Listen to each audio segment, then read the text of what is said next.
నీ relationship strong చేసుకోవాలంటే నీకు కావాల్సింది ఎంపతి.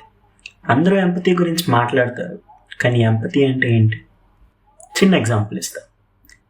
ఫర్ ఎగ్జాంపుల్, మీరు ఒక ఎగ్జామ్కి బాగా ప్రిపేర్ అయ్యారు, కష్టపడి చదివారు, ముందెప్పుడు లైట్ తీసుకున్నారు, బట్ ఈ ఎగ్జామ్కి మాత్రం బాగా ప్రిపేర్ అయ్యి చదువుకున్నారు. రిజల్ట్స్ వచ్చాయి, మీరు ఫెయిల్ అయ్యారు.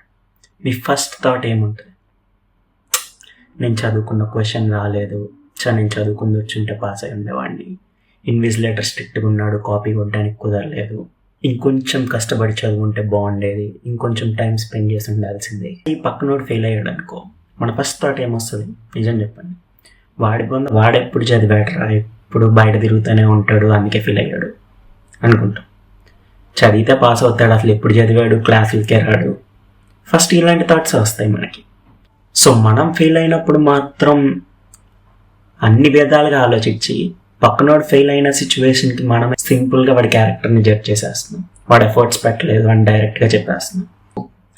నీ గురించి ఆలోచించినప్పుడు, నువ్వు ఇలా ఆలోచించి పక్కనోడు గురించి ఆలోచించినప్పుడు మాత్రం జడ్జ్ చేసేస్తున్నావు చూడు, దాన్నే ఎంపతి లేకపోవడం అంటారు.